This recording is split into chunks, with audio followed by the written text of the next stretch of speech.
Bonjour, bienvenue sur Crypto Ali. J'espère que vous allez bien en ce samedi matin 7 novembre. Alors, on y va avec la vidéo du jour. Vite, on regarde le prix du XRP ici qui est à 34,28 légèrement en baisse depuis une heure de 1%. Sinon, sur Fiat League, on voit quand même que c'est rendu à 0,2625 US. Et comme hier et avant-hier, c'est pas mal tout dans le vert. Alors, super la bonne nouvelle. Alors aujourd'hui, qu'est-ce que je vais parler? C'est plutôt simple. Ça va être Ripple versus Swift. Je veux vous montrer la différence entre les deux et à vous de voir si Ripple a vraiment un gros avantage versus Swift. Alors, on commence immédiatement. Alors, Ripple versus Swift est une bataille de 150 trillions de dollars. Et oui, c'est ça le montant d'argent qui est en jeu pour les paiements transfrontaliers. Alors, c'est pas une joke, c'est beaucoup d'argent. Alors, on commence avec le document ici, qu'en passant, c'est Arstedar, ça sur Twitter, qui est un infographe incroyable, qui fait des graphiques, qui se spécialise dans XRP, là. C'est fou de voir comment est-ce qu'il fait du bon travail.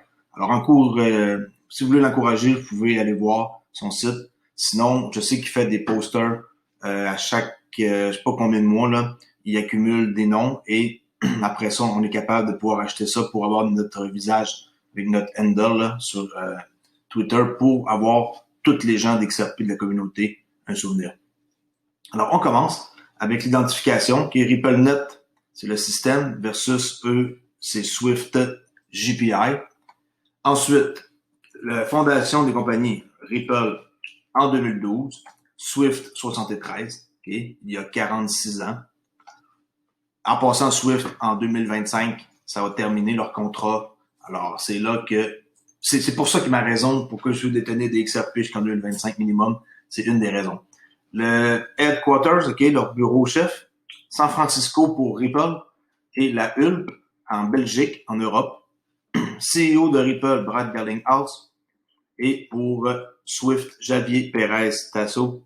Nombre d'employés, Ripple 350 et plus. Et pour Swift 2000. Le nombre de clients 250 et plus. Bon, le document, je sais qu'il est quand même plutôt à jour, mais c'est plus dans les 300 et plus, sans savoir en plus ceux qu'on ne connaît pas. 3500 pour Swift.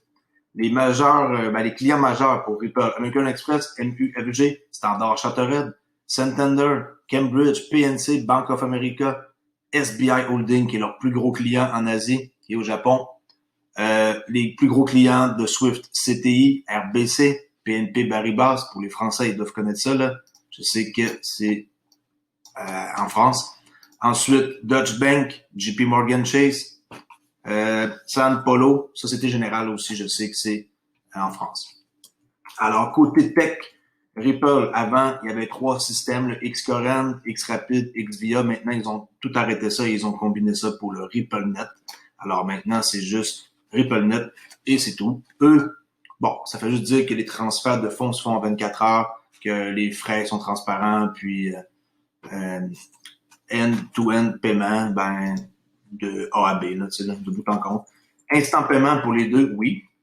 Mais pour l'instant settlement, non, pour Swift. Alors, qu'est-ce que c'est les instant settlement?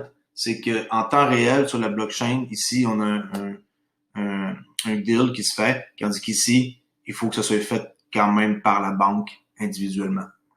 Les sources de liquidité, avec Ripple, oui, on l'a, parce que c'est les comptes Vostro qu'on appelle, et ça comporte 20 trilliards de dollars qui est comme dormant, si on peut dire, là, et c'est ce montant d'argent-là qui est disponible pour le capital. Alors, eux, ils n'ont pas accès à ça. Eux, ils ont accès. Ensuite, le temps pour faire le settlement, 4 secondes pour Ripple et pour Swift, entre 5 minutes à 24 heures. Et ça, c'est depuis qu'ils ont updaté leur service Swift GPI. Sinon, avant, ça prenait des jours et avec des frais de transaction avec un wire transfert de 40 $. Tout le monde était déjà témoin de ça en allant à la banque et qu'on attend à savoir où est-ce que notre argent est rendu. Est-ce que mon cousin l'a reçu en Tunisie? Est-ce que ma nièce l'a reçu son paiement en Californie? Je sais pas. vous saurez jamais rien avec Swift. Maintenant, ils ont évolué, mais 5 minutes à 24 heures, c'est inacceptable. Le data bidirectionnel, ok, il n'y a aucun sens. Et ici, c'est unidirectionnel. Ça veut dire que c'est juste de A à B. Alors, c'est beaucoup mieux bidirectionnel.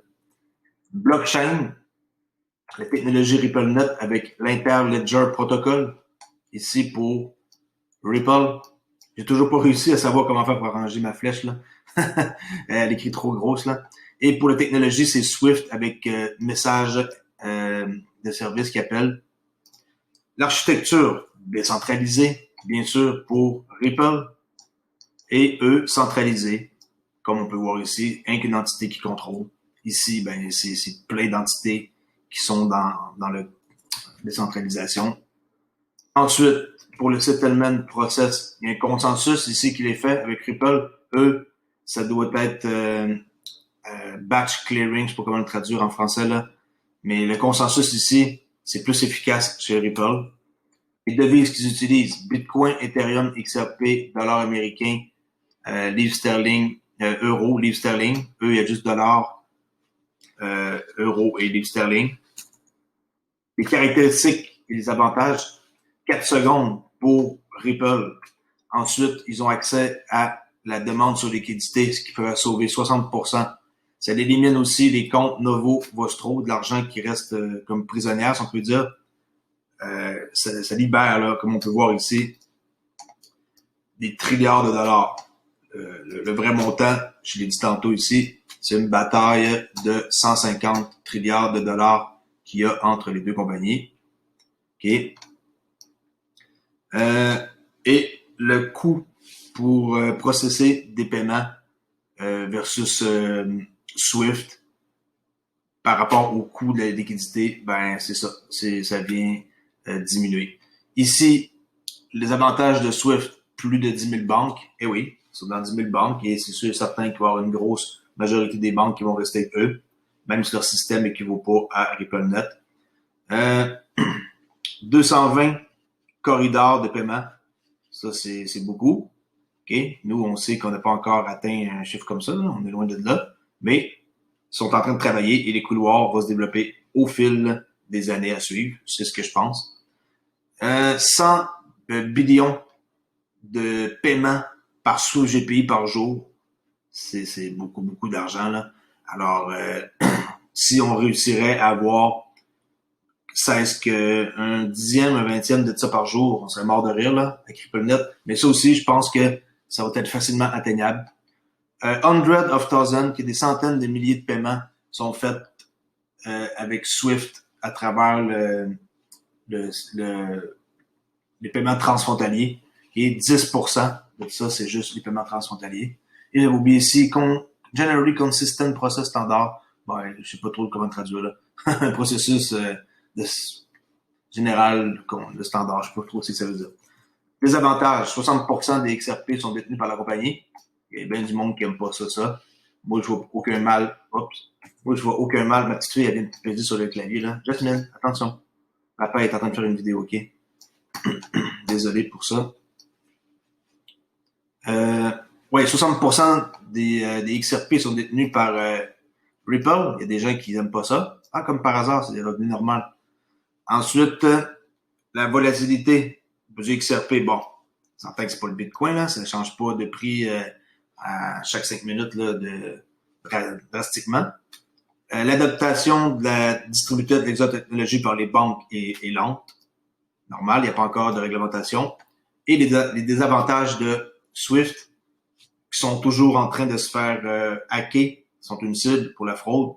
Il y a plein de preuves. Leur système, ils se font hacker souvent. Incapables de faire une prévalidation dans leurs transactions. En fond, de savoir si les fonds sont là. Ça, c'est très, très, très mauvais, ça. Centralisé, c'est très mauvais. Et 4% de failure. Ça, c'est complètement inacceptable. Ici, ça marche tout le temps. Là. Ensuite, on continue avec la fin du document. Dans le fond, c'est pas mal ça. Je l'ai juste reversé comme Ars de Das. Allez vous inscrire sur son compte Twitter. Très, très, très intéressant. Qu'est-ce qu'il fait son site? C'est incroyable. Alors, pour moi, aujourd'hui, c'est tout. Je fais une courte vidéo. Je suis Crypto Ali. Je suis rendu que je fais des vidéos 2 par jour, une le matin courte sur un sujet en particulier qui va vous éclairer sur XRP ou un truc bien particulier. Et sinon, le soir, je fais ma vidéo quotidienne qui est un condensé de tout mon savoir et les nouvelles du jour. Alors, je vous dis à ce soir pour la prochaine vidéo. Merci.